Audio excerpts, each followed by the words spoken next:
I only went to the lodge for the money, nothing else. It wasn't ideal, but it was something. From the outside, if you ignore the protesters' camp with all those tents and banners, it looked like a five-star hotel or somebody's stately home. On the inside, things weren't so high class. It smelled strange, like a cleaning cupboard or a hospital hallway. The strongest scented candles couldn't mask it. Most of the workers there were women, except for 2 or 3 feminine men. Together, we spent most of our time in a place called the meeting room, a bare, windowless area with stark white walls and the most uncomfortable chairs you can imagine, all to stop anyone falling asleep between jobs. To us, it was known as the holding pen, where we waited for clients to come for a viewing, waited to be picked. Out of everyone who worked there, Princess was by far the most popular choice. The feathery girl who cried on command, her skin as pale as a white marble tombstone. She sang opera, which must have helped. The majority of the clients were middle-aged men, see, divorcees usually, Roberts, Pauls, Martins. They weren't really cultured people. I don't know that any of them really liked opera, but even in their final moments, when only strangers looked on, they still wanted to seem like they knew their stuff, like they always had oysters and caviar for tea. At the start, before Gillespie, I was surprised at how many clients kept coming. So, out of boredom, I pinched a fancy brochure from reception. Then, I got an idea of how the lodge made so much money. You never saw death look so appealing. There were photos. Gorgeous lady reclined in a bath of melted chocolate. A man on top of a pile of pillows, women entirely naked around him. A young guy in a boat with a boy playing harp at his back. They all looked asleep. Hard to tell if it was real, posed by models or the genuine deceased. Unsurprisingly, the motto at the lodge was no limits. And lots of it was showbiz. Ex-West End designers worked there.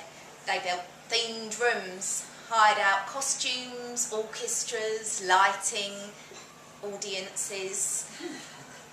They'd organise afters too, the funeral that is, even bring in celebrities when they could. If the client didn't have the money, they'd just buy his house and snip out the fancier frills. No one ever mentioned the big D, though. We were banned from using the word. Instead, it was special endings, final moments, crossings over. Poisonous tablets were oral prescriptions. Lethal gas was treated air. Even I was taken in for a time. A few days in, I wrote a plan of how I'd like to die, the meal I'd have beforehand, and the music I would like, while my 5-year-old ate his cauliflower cheese. Gillespie was my first. In some ways, it was just like the other men. Older, balding, trying to grin out his nerves. When he picked me, I smiled in spite of myself, briefly forgetting what I'd have to do. It'd been 2 weeks without being chosen. Like the others, I thought with a check. Gillespie's lodge supervisor was a woman they called the Reaper. So successful was she in enlisting her clients. She was neat, controlled, gold watch, pink nails, wide mouth. As soon as Gillespie singled me out, she gave us permission to hug. I could feel his ribs under his jacket. Heaving they were, like he might be sick. I hoped he had something terminal. Rumours always flew around about people who died out of spite, see, who paid the lodge to kill them when their lives were still all right. There were people who wanted their families to watch, helpless behind a two-way mirror. Gillespie, I hoped, would be more like a charity project, a man who had suffered for years with leukemia, maybe. Then I could say I'd done something good. As soon as he left the room, my colleagues followed. The Reaper gave me a briefing alone. My hands were shaking. Princess had told me about injecting clients, about tying silk scarves around their necks, about having to comfort grown men as they wept. I hoped Gillespie would be brave. The Reaper must have noticed my expression. "Don't worry," she said. I told her it was my first time. "Oh, you'll get used to it." She scraped her hair behind her ears and opened up a folder on the table. "The client requests you to dine with him, then hold him while he dies. Is that something you can do?" I said it was. "The tablet will be dissolved in red wine," she went on. "Please don't drink it yourself. He wants you to pour it straight into his mouth." When I didn't reply, she looked up from her folder. "You get extra for the minor involvement." I asked her why he wanted to die. "It's none of your business," she said. Gillespie's slot came late that week, after his papers were sorted. The night before, I barely slept. In the morning, my son saw me crying. "Are we moving again?" he asked. I fobbed him off, told him I'd stubbed my toe. At the lodge, I went straight to the costume room, where they gave me a long white dress. It was pretty and studded with sequins, but tight around the hips and slightly high above my ankles. In makeup, one girl readied my face while the other did but curled my hair. They talked to each other like I was invisible. One told the other to hurry. "For today," what she was saying, "Princess is coming in twice." More than once I thought I'd faint, but everything happened so fast. The Reaper met me when I was done. "He's waiting," she said. "Quickly, your dinner's getting cold." I told her I was ill, and she grabbed me by the shoulder. Her breath smelt like wood smoke. "You agreed to the terms, remember? If you pull out now, we won't use you again." I hesitated. I'd signed forms days before and remembered mention of legal action. I just couldn't afford the risk. I said I was fine. I said, "I'll do it." Gillespie's room was decked out like a restaurant. Purple fabric across the walls and ceiling. There were candles everywhere and huge gilt mirrors making the room look bigger than it was. The man himself was on a chaise longue, bony hands sandwiched between his knees. As soon as he saw me, he smiled. "Here she is," announced the Reaper. "Enjoy your experience, sir, and the best of luck for your journey." She shut the door. I swear I heard it lock, and Gillespie stood to shake my hand. His skin was cold and clammy. "Would you care to sit at the table?" he asked. "Dinner is ready." He pulled out my chair and I perched in front of a well-done steak. A bottle of red wine caught my eye, but I didn't have time to dwell on it then. He wanted to talk. "You look stunning, like an angel." I thanked him and he told me the dress was his mother's. Again, I felt sick. Fighting my instinct to run, I picked up my cutlery. He said, "Good idea," and copied me, cutting off a chunk of meat and popping it into his mouth. I could see it was too hot for him. He pursed his lips and winced, but he was far too polite to spit it out.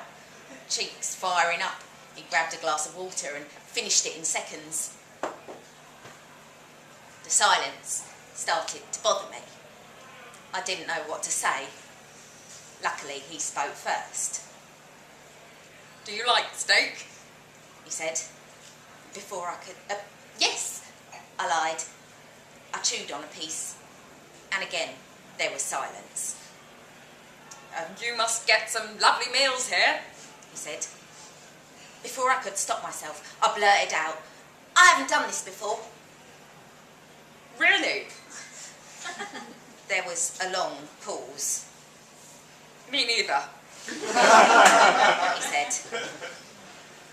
For a moment, I didn't know how to react. And a smile broke out on his face.